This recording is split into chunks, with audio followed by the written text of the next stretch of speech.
Meet Brian Mayuba, famously known as the Actuary Farmer from Sikata, Bungoma County, a man who turned a simple poultry dream into a serious money-making agribusiness. Today, he hatches thousands of chicks every week, selling each at 115 Kenyan shillings, turning what men call small farming into a big enterprise. His secret, smart management. Intramuscularly, you have to be able to inject here on the thigh of the bird, so as we can be able to prevent that disease. Feed formulation and deep understanding of every stage from hatch to harvest. The Marex vaccine, as I said, it is done subcutaneously. What you usually do, you have to make sure that you are pinching this skin over here. He earns big, creates employment, and inspires a generation of youth, proving that farming truly pays. Previously, we were hatching around 3,000 chicks every single week. This is the story of Brian, the Actuary Farmer, where numbers meet nature and every chick counts.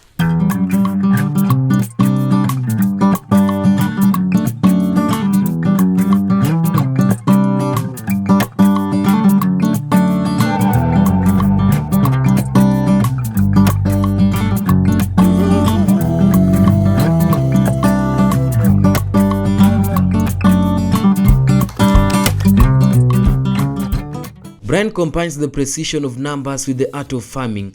He started small, just a few birds at the backyard, but his consistency and dedication have made him one of the most successful poultry farmers in the region. My name is Mayuba Brian, and welcome to the Actuary Farms. The Actuary Farms is located in Sikata in Bungoma County. This is whereby we usually do the hatching of day-old chick of the improved kienyeji breed of chicken. We usually do poultry farming. Welcome to the Actuary Farms. Today, his farm stands as a model of modern poultry management and agribusiness success. Since being raised in a farming setup, me and my dad during the early stages in life, we usually had a lot of these cattle, these freshened cattle. So that is what really inspired me to do farming, because me and my dad we usually tend to take care of the cows. During my holidays, I was taking the cows, I was taking the milk to the market. So that really motivated me to do something in farming. And I saw the money that was streaming in that venture. But since I come from the Western region, I really wanted to do something that associates with us, people from the Western region. So I decided to do something that is associated with us, which is poultry farming, popularly known as the Ingoho. So that's what I started doing, poultry farming. So I never had a lot of money to start the venture, but I had a passion in doing poultry farming. So what I really decided to do, I decided to buy around 50 birds. These 50 birds, I got them from our neighboring country of Uganda. So there was these guys who was advertising these chicks on OLX. Before it turned to Gigi, it was known as OLX. And they were selling the chicks at a very cheap price. So I saw the chicks were selling at around 50 Kenyan shillings. So I said, even if I lose these 2,500 Kenyan shillings to a person, and yet I'm risking for something that is positive in my life. These 2,500 shillings, I will maybe eat it. I will eat a lot of chapatis out of it, and it will be over in a span of 1 week. So if I'm investing it in these chicks, will they really come? So I risked, and I was able to send the guy the 2,500 Kenyan shillings, and he was able to send me the chicks. So he sent me the chicks, and I only had around money that I can be able to buy feeds of around 10 kgs.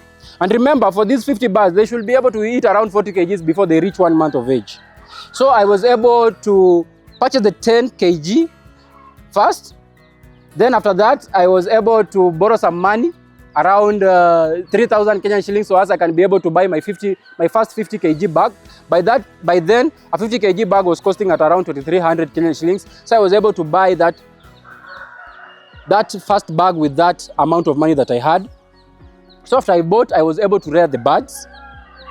I was only able to lose around 5 birds, and I was remaining with 45 birds that I sold at 3.5 weeks of age to a person in Eldoret. What I was doing, since I never had a lot of knowledge in the poultry farming sector, I was using the same method which I'm using currently. I was putting the birds in a box and placing them on the sun during the day where they can eat and drink the water. Then during the night, I usually put them in a carton box so as they can be able to sleep. I was not using any kind of heating. I was using sun as this kind of heating because I never had money that I can be able to buy maybe charcoal or pay electricity. So that is what I had. So I was able to raise the 50 until I lost 45. I lost 5, then 45 I sold at 1 month of age. Then I was able to buy 100. Then for the 100, I had some money remaining. Then for the 100, I was able, now that other feed was remaining around 3/4 there, around a half.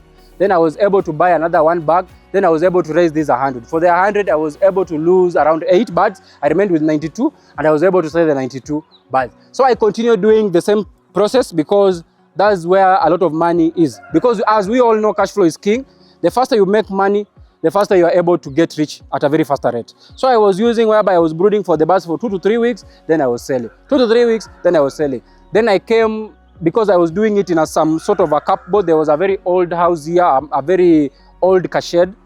So I was using that house as a brooding phase. So after I have done all the brooding, I continued, then I got a lot of money. I got a bit of money, then I constructed the brooder. That brooder was my first poultry house that I constructed, which I have shown you, because you can see it just seems like something that is a makeshift. So I constructed that brooder out of the profits that I got from selling the brooded birds. And that is the best model that I can advise my young farmers or the youth that want to engage into poultry farming to get into, because as you are youth, you have a lot of energy, meaning you can be able to use that energy and make money out of it, because you'll be able to have the energy to brood, and you can also be able to learn things very fast. So that's the best way of how you can be able to make money. So I continued like that slowly until around 2020. So around 2020, I decided to rear birds up to point of lay, so as I can be able to get eggs. But since that other guy was giving me the birds, I was doing also some business, because I realized he was selling the birds at an affordable price. I was buying the birds and also selling the birds. So he was selling to me the birds at 50, I can be able to sell at 55 or 65 or 70 Kenyan shillings. So out of the profit that I was getting, out of that, I was able to also develop my farm, because I realized there was also a very big, huge gap of the day-old chicks in the Kenyan market. And I realized that there were a lot of people who really wanted the day-old chicks. So I decided to try on my own and try to raise my own parent stock. So I tried to raise my own parent stock in around 2020, because I started in the late 2017. Then it reached a time whereby I never knew of the diseases so well. So my farm got attacked by a disease known as the Newcastle disease, and I was able to lose around 400 birds, which I had raised up to around 3 months of age. So I got a loss of around 350,000 Kenyan shillings back then. So that one demotivated me a bit. So I decided, I'm not doing this farming again. So what I'm doing, I'm buying the incubators. So I went and bought the incubators and decided that until I learn how I can be able to manage the birds properly, let me start doing the hatching of the birds directly. So I decided to do the hatching of the birds. So I bought a 1056 egg incubator, the smaller one, so as I can be able to hatch around 800 birds after every 21 days on my poultry farm. So what I usually did, I went to buy eggs as far as even Kitale, Kisumu. I usually bought eggs and even Kakamega and bring them together, and I was able to hatch those chicks. So out of the money, as I continued to see the business growing slowly by slowly, and the money that I'm getting out of the venture, I decided to give it a second take, and decided also to rear some other parent stock. Then there I was able to rear another 200 parent stock, 200 birds. Then from that 200 birds, I kept on reinvesting into the business, and here is where we are currently. We have 1,200 birds, because I had learned every kind of disease, and also I was able to learn how you can be able to formulate feeds, meaning I was able to cut down on the cost of production on my poultry farm. One of the most impressive areas in Brian's farm is the hatching unit. With modern incubators, he hatches thousands of healthy chicks every week. Every egg is carefully selected, disinfected, and placed under controlled temperatures and humidity. So let's start with the hatchery.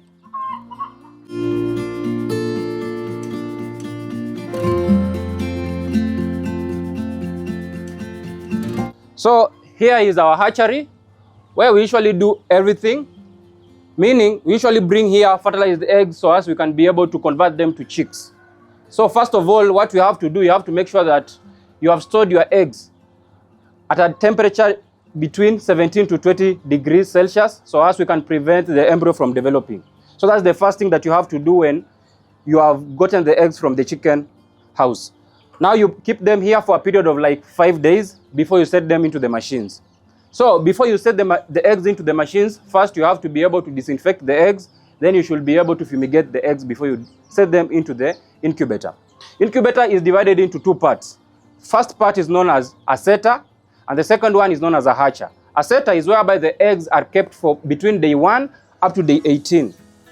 There is whereby you find out that the eggs usually tilt, so as it can prevent the embryo from sticking onto the shell of the egg during the development of the embryo.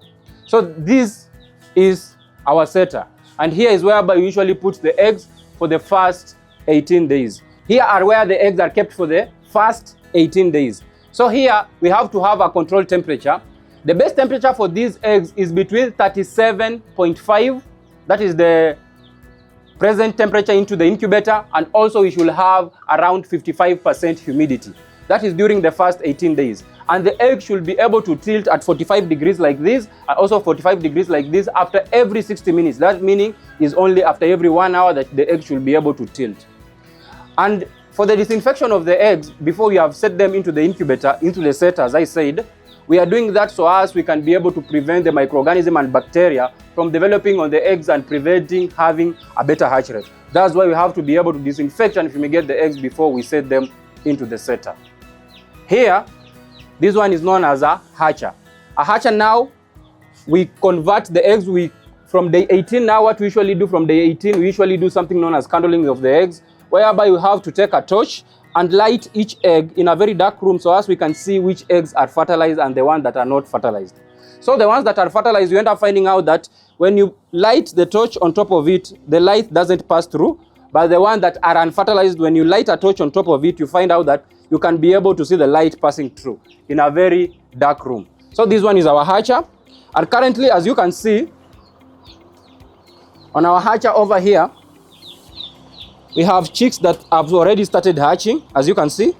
So this is what is going on in our hatcher. Yes. After the eggs now come out of this hatcher, what we usually do, we have to make sure that we have to be able to sort the chicks. By sorting of the chick, this means that you are able to remove the chicks from the incubator, the chicks that have unhealed navel, and those ones that have healed navel, the ones that have lame limbs, all those and crooked beaks. Those ones you have to remove them out before you do the vaccination of the first vaccine, which is known as the Marex vaccine. This machine should not stay open for a very long time, so we'll be able to close it. Okay, so the Marex vaccine, as I said, it is done subcutaneously. What you usually do, you have to make sure that you are pinching this skin over here and you're injecting your syringe under this skin. Make sure that you're not injecting directly into the muscles, because it will make the chick die early on in life. So you have to make sure that you are injecting it under the skin. So this is how you should be able to check your chicks. And also you have to make sure that you're checking the navel. Here is the navel, so you have to make sure that the navel is fully healed before you put them and package them to send them to the farmers. Because if the navel is not healed properly, you'll end up finding out that it can be an opening whereby the bacteria can be able to enter into the body of the chicken and can be able to cause early diseases in chicks, and which will lead to mortalities, meaning that will be a lot of losses to the farmer. So that is it. And for those farmers that usually want maybe for the roosters and also for maybe the female, the hens, we can be able to select for you by identifying of the feathers and also the vent. So you should be able to see the pattern of for example, for the pattern of the feathers. For the female feathers, you'll end up finding out that the bottom feathers are always so long than the top feathers. So you'll end up finding out that the top feathers are shorter than the bottom feathers. So that's how you'll be able to identify a female chick. And for the male chick, you'll be able to identify it whereby you'll find out that some of the top feathers are a bit longer than the bottom feathers. That's how the primary feathers. That is it, how you'll be able to identify the male and the female chicks. This incubator is an automated incubator. So since it has two values whereby it has the set value and the present value, you have to be able to make sure that the set value and the present value are going hand in hand. They should not be able to vary for a very big range because of the automation of the incubator. Because at any moment you find out that the temperature rises, there's an exhaust fan back there that it will be able to remove a lot of temperature from the machine. At any moment, the temperature dips because we have a variable of, like for the temperature, we have a variable of 0.2, meaning at any moment, the temperature goes down like 0.3. You end up finding out that the heaters, the coil heaters in the machine, they come on. And if the temperature goes above, because we have that range of 0.2 on the temperature side, if the temperature goes above by 0.2, meaning if we have set like 37.5, then it goes to 37.8, you end up finding out that the exhaust fan switches itself on, meaning it will be able to remove excess heat from the machine. And that is the same case with the humidity. In case the humidity is so high, you'll end up finding out also the exhaust fan will come on and it will disconnect the humidifier fan. So that's how you'll be able to maintain the temperature in here. We should usually have only just a variable of 0.2 and on temperature 0.2 degrees Celsius, and on humidity we have a variable of 3%. The time that it takes for an egg to hatch is 21 days, but primarily we have to be able to set eggs into this setter for a period of 18 days. This one incubator accommodates 5,280 eggs. That is each incubator. Also the other one that is 5,280 eggs. Yes. So we were at full operation when the chicken was still very young, but currently since they have gone in age, you know, they have reduced a bit on the laying capacity. So we have stocked and we are continuing to stock the new parent stock. So by next year around April, we'll be able to come back to our full operations of hatching 3,500 chicks every week.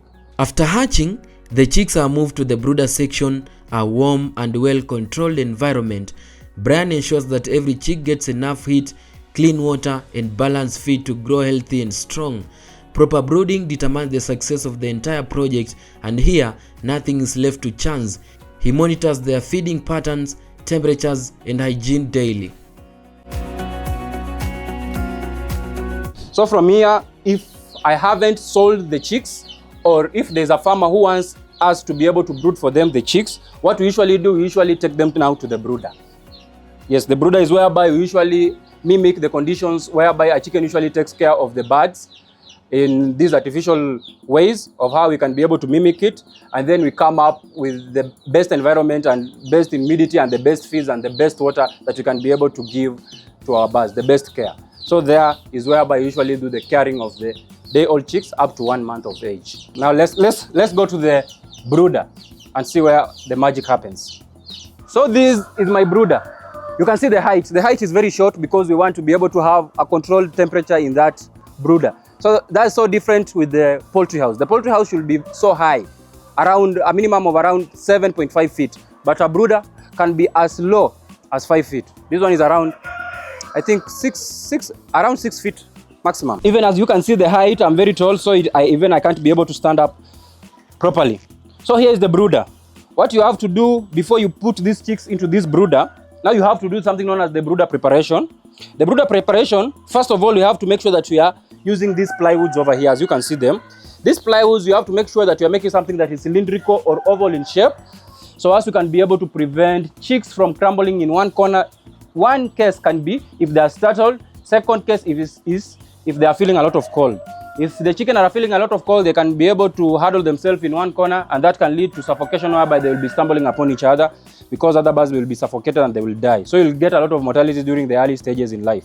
So the first thing, after you have made the brooder in a circular shape or oval shape, you have to make sure that you have sieved your wood shavings. As you can see, these wood shavings are very fine and they have been sieved. You don't have that powdery part in the wood shavings. We are doing that so as we can be able to prevent respiratory diseases later on in life in the birds. So that's how you should be able to prepare the brooder. So after you have sieved the dried wood shavings, then you should be able to place them into the brooder. Make sure that the wood shavings are dry, because if you put them, if they are wet, into the brooder, they will tend to pull in a lot of cold. So the brooder won't be able to have that warm temperature that you really need, the optimum temperature for brooding. Then after that, after you have placed the wood shavings on the floor, you have to make sure that you are putting the newspapers on top of the wood shavings. What are we doing so?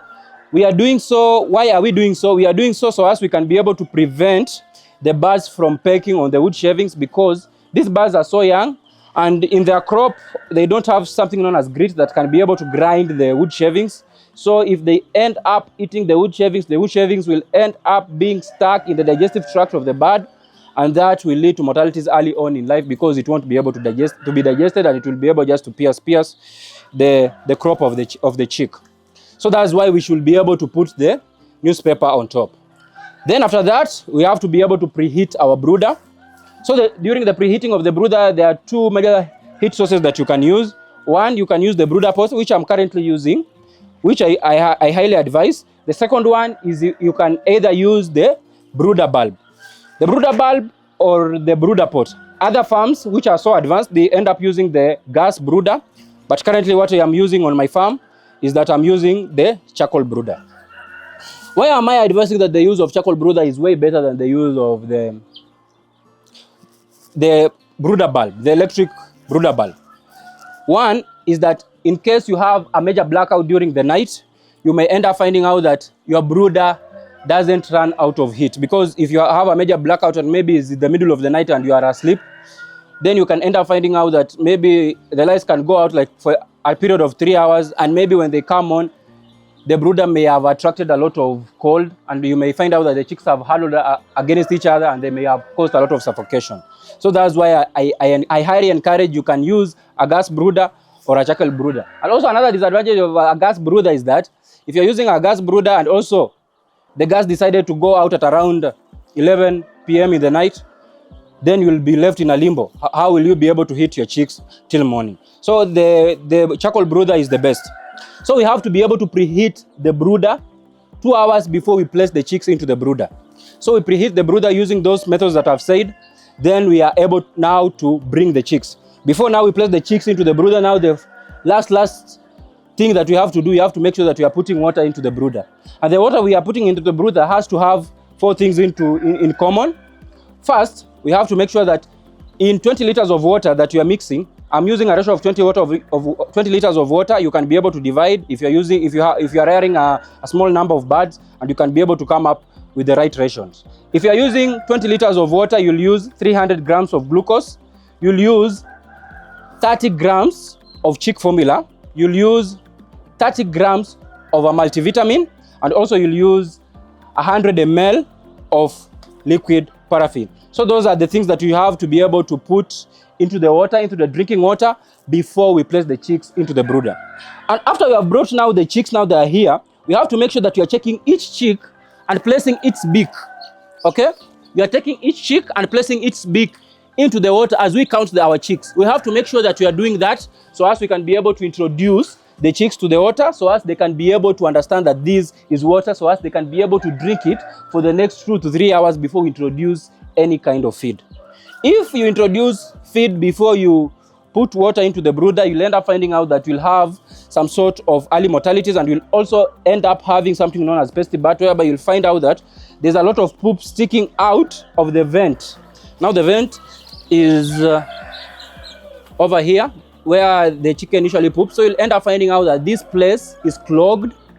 Okay, this place is so clogged. It can be caused by 2 factors, whereby if the chicks have not been able to drink the water properly, and also if you are having inconsistent temperatures in your brooder, that's what can lead to pestibat. Even you can see all our birds, there's none that has that pestibat in our brooder. So after you have been able to dip each chick's beak into the water, then you let them drink water for 2 to 3 hours. Yeah, 2 to 3 hours, 90%. If the brooder is preheated so well, meaning the chicks will feel a bit thirsty, so they will be able to drink the water at a very faster rate. So meaning all the chicks will be able to access the water. And for every 100 chicks, I usually advise you should have at least 2 drinkers. Okay? If they are the small drinkers, you should be able to have at least 2 drinkers, so as all the chicks can be able to access the water.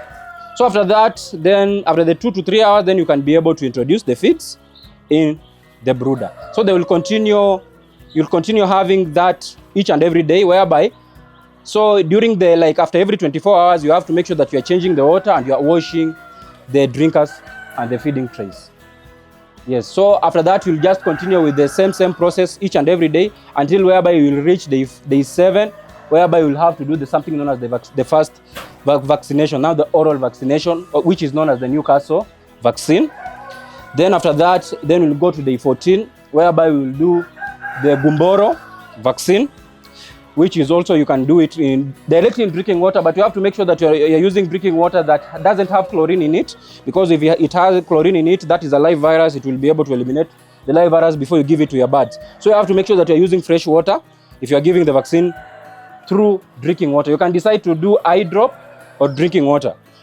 If eye drop is for smaller batches, if you have like 200 or 100 birds, you can be able to do eye drop. But if it's a bigger batch, maybe 1,000 or 2,000 birds, you won't be able to finish, or people will get tired, or the vaccine may get contaminated before you should be able to finish all the birds. So that's the best way of how you can be able to do the vaccination of the birds. So from day 14 we go to day 21, we do the second dose of the Gumboro.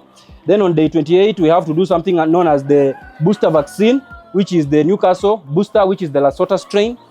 Because on day 7 we have to make sure that we are using different strain, because Newcastle usually comes out in very different strain.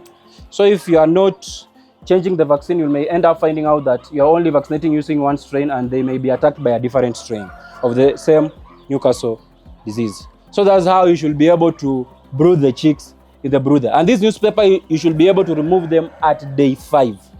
Yes. Mode of feeding, we usually use the chicken trays during the first 5 days.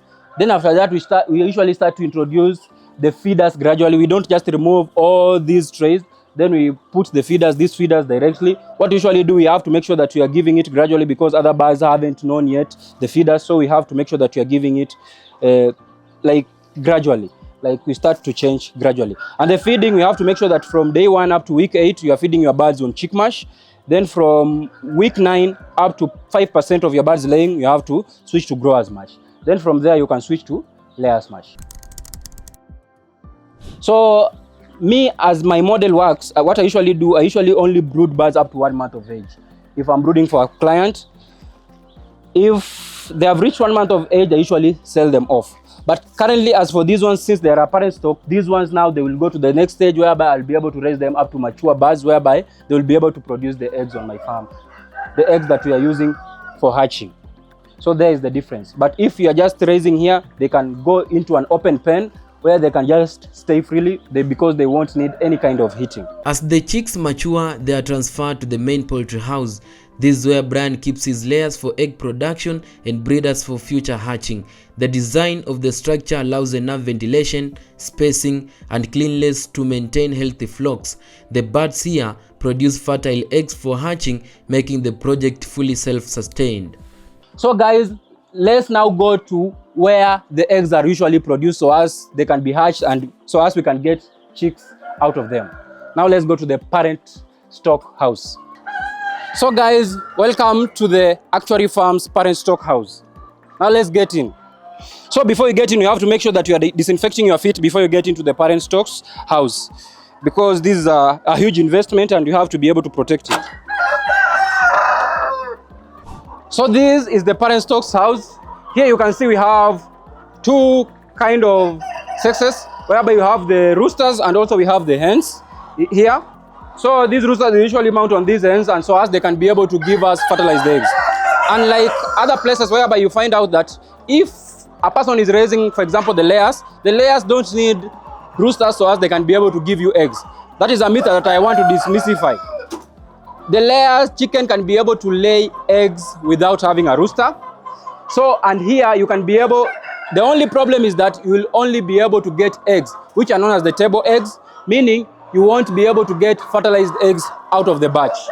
But since we want to get fertilized eggs, we have to make sure that we are getting a rooster. The rooster should be able to mount the hens so as they can be able to give us the fertilized eggs. So over here, you can see these are our feeders. And in these feeders, you have to make sure that for every bird that is in this poultry house, since these are improved kienyeji breeds, you have to make sure that you are doing a ration whereby 160 grams should be fed per bird per day. That is how you should be able to give the right rations of feed to these birds, so as they can be able to give you the optimum number of eggs that you really want to get out of these birds. And here over here, these are our laying nests, as you can see. This is whereby we usually get our eggs from.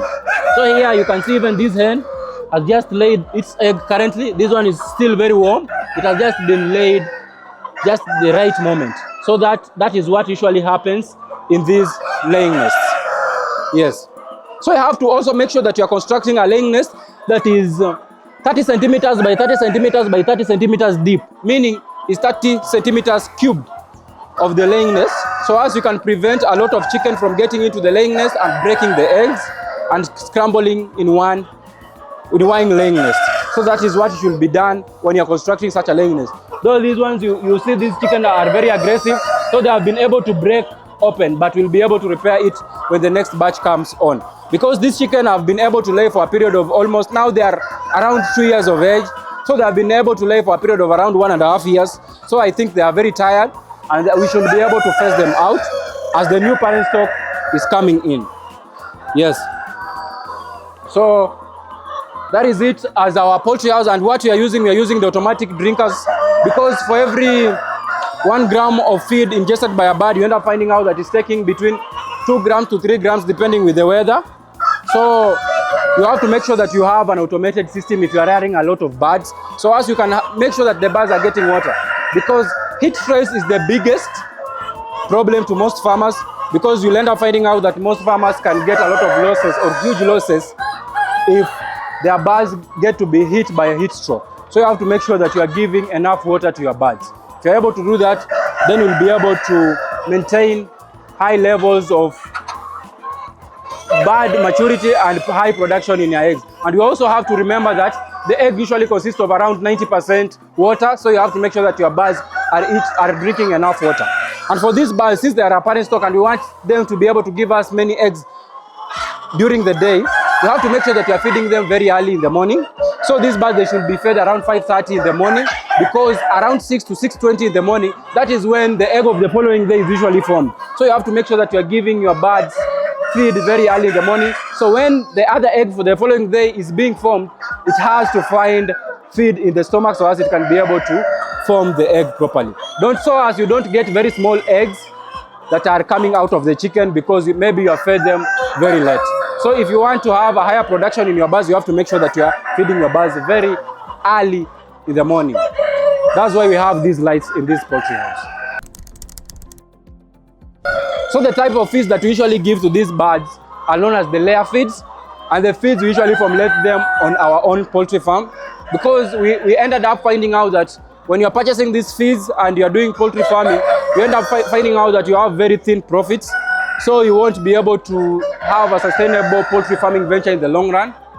But if you want to get something out of the venture and you want to get something really much of it and make it your time worthwhile, you have just to make sure that you have to get the proper procedures of how you can be able to formulate your own feeds, so as you can be able to cut down on the cost of production.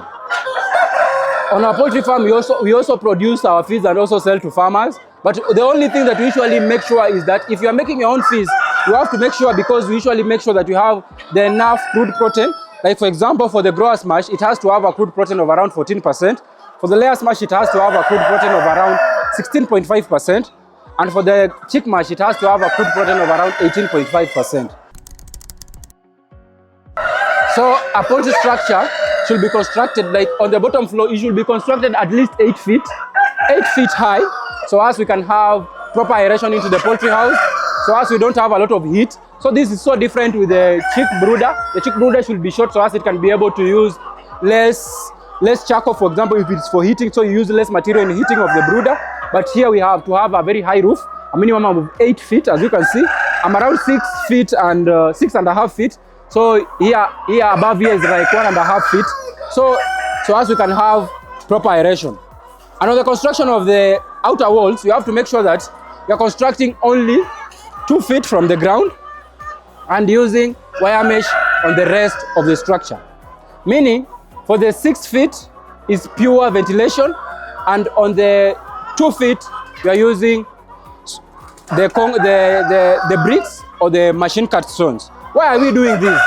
We are using the machine cut stones so as we can prevent flooding. We are preventing flooding, whereby you find out if it rains, the water doesn't come into the poultry house. That's why we are constructing using 2 feet of bricks or the machine cut stones. Then on the rest of the area, you can see we are using the wire mesh that is so as it can be able to help on free ventilation of the poultry house, because poor ventilation in a poultry house can be able to cause a lot of diseases. One, it can be able to cause diseases like CRD, or it can even cause the respiratory diseases in your poultry farm. And we don't want that to occur on your poultry farm, because that will lead to low egg production, to lead to mortalities in some birds, and that will cause you in loss in purchasing of the medication on your birds. So you have to make sure that you have proper ventilation on your poultry house. On this other end, it should be also be very open, but we never wanted it to be so open because of the security reasons, as we know here in Africa. So we had to make sure that even if we are closing, we have to make sure that we are putting some ventilation over here. Another option that you can use, you can decide to put exhaust fan on this other end, so as you can remove the hot air in the poultry house and improve the ventilation in the poultry house. So that's the best way of how you can be able to control diseases in such a poultry house. Yes. Down there in the brooder, you talked about the vaccination of the birds up to 4 weeks of age, but I never continued. So from week 5, we usually do something known as smallpox vaccine. That is done wing stab. That is the mode of administration on the wing stab, so as it can prevent the disease known as smallpox from attacking your birds. Then after that, on week 6, we do something known as fall typhoid. Fall typhoid is so good that you are able to do it. Most farmers usually don't do it because it is a bit tedious, because you should be able to inject intramuscularly into the bird. Intramuscularly, I want to show you. Intramuscularly, you have to be able to inject here on the thigh of the bird, so as you can be able to prevent that disease. Because that disease tends to attack a lot of birds later on in life, and you may end up finding out that you are buying these diseases that prevent the salmonella disease, and they're usually very, very costly in the birds. And you end up finding out, for example, like for us people who are doing the incubation and the hatching of the chicks, if you haven't vaccinated against the salmonella disease, you end up finding out that it is usually vertically transmitted. So you may end up getting that these chicks that you are hatching, they may end up getting that disease. Because that disease, it tends not to harm the bigger birds so much, but it may be transferred down through the eggs. So that's the only disadvantage of that disease. And also now we go to week 8, whereby you usually do the deworming.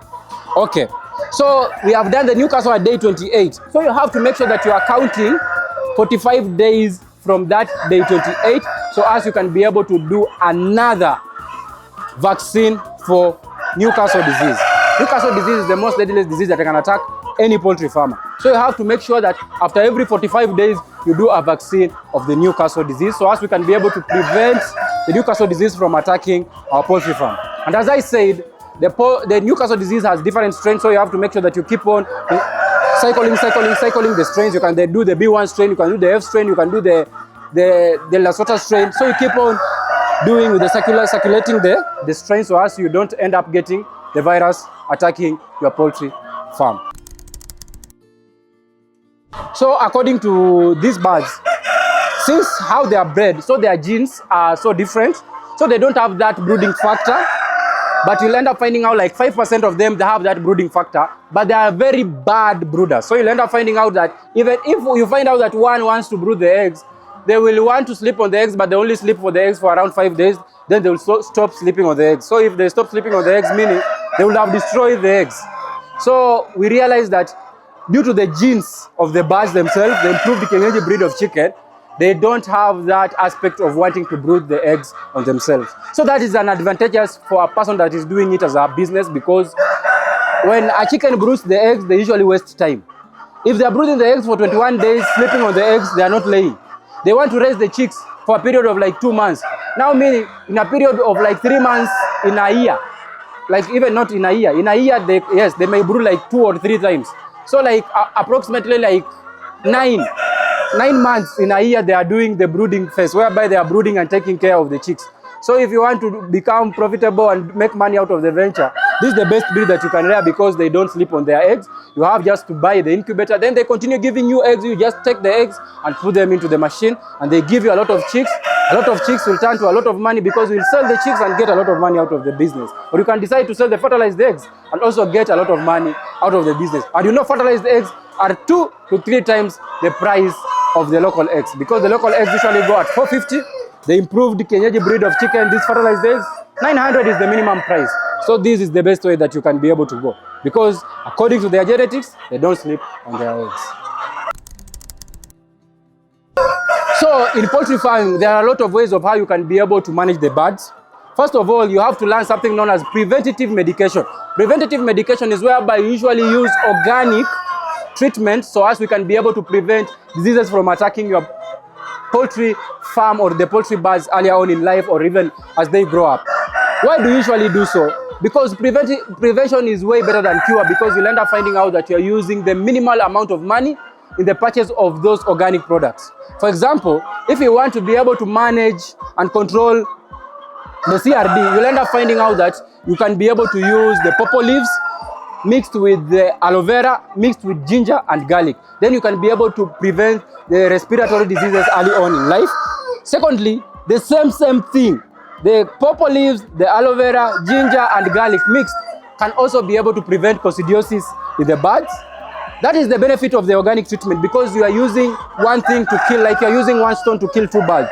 So you're using one kind of medication, that is some sort of medication, I may call it, the pawpaw leaves mixed with the aloe vera, ginger and garlic, but you are able to prevent a lot of the diseases from attacking your poultry farm. So that's the better thing of you using. So what you usually do, for example, for these birds, you have to make sure that you are giving at least once in every fortnight. For every 2 weeks, after every 2 weeks, you have to make sure that you are giving that concoction, mixed concoction to your birds, so as you can be able to prevent such diseases from attacking your birds. If you're able to do that, then you'll be able to save a lot of money on medication. Because if these birds get sick and I decide to treat all these birds with the synthetic drugs, you'll end up finding out that I'm spending close to 30,000 shillings in a single dose. That's the dose that can last only for 3 days. So that's the disadvantage of your birds getting sick.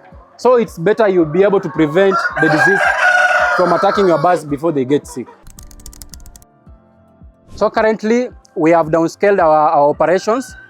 Previously, we were hatching around 3,000 chicks every single week, but now we have downscaled our operations. We are hatching around 1,200 to 1,500 chicks every week. And a chick usually goes at around 115 Kenyan shillings. That's the chick of day old. That is a vaccinated chick. And from that, you will be able to calculate how much money I can be able to make in a month, because I'm hatching around 1,200 to 1,500 chicks every single week. So you can do that, then you can be able to remove some costs like feeds and electricity, and you can be able to know how much money you can get out of the venture.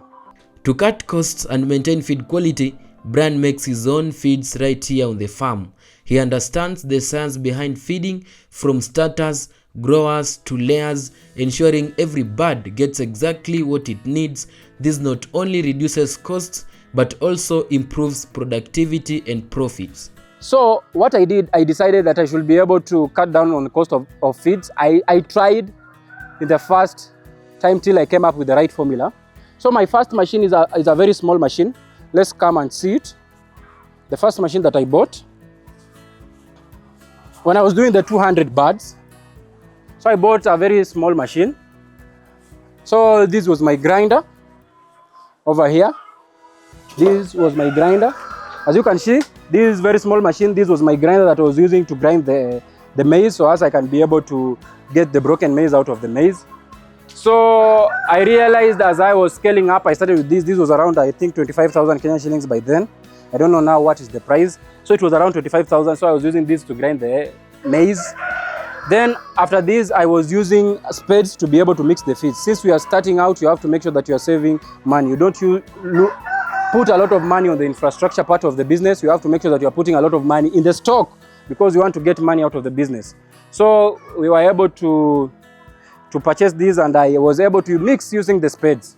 Then after that, I advanced. Since I increased my flock, I bought a bigger grinding machine, because this one, I think it will be able only to grind like, I think, 3 bags in 1 hour. That one. But this one can be able to grind around 25 bags in 1 hour. So this one is more cost effective, and it can be able to make a lot of feeds. So, and for those feeds that I usually make them, and I usually also supply them to farmers. And here, over here, I want to show you our mixer. So this one over here, this one is our mixer. This one is what we use to mix our feeds. So after you have grinded the maize and those other components that are needed by the body of the chicken, you have to make sure that you are bringing them into this mixer so as you can be able to mix them homogeneously. We realize that when you are mixing with the spades, you end up finding out the protein part is on the other side and the maize is on the other side. So they don't tend to mix up very properly. So you have to make sure that you are mixing using this so as you can get a very homogeneous mixture out of the feed. So as you have to make sure that each bird is getting the right rations of the right protein and the right amino acids and the right minerals that are needed by the body of the chicken for having a uniformity in the production and also having a uniformity in the growth of the birds. So that's how you should be able to, if you have advanced, you can be able to buy this mixer. But if you are starting on, just try to mix with the spades, as things will just go as you want them. Like any other farmer, Brian faces a few challenges, but with discipline, proper planning and proper management, he continues to overcome them and grow stronger. So some of the challenges that a farmer can face when you're starting out are diseases and also the high cost of production when it comes to feed. On the diseases, it usually comes down to maybe misdiagnosis of diseases, whereby you may get a vet or you yourself may try to diagnose a disease, and maybe you don't know the right biosecurity measures on a poultry farm and you misdiagnose a disease and you buy wrong medication, meaning you are using a lot of money to buy the wrong medication and the birds are still dying. So that is the biggest problem on starter farmers.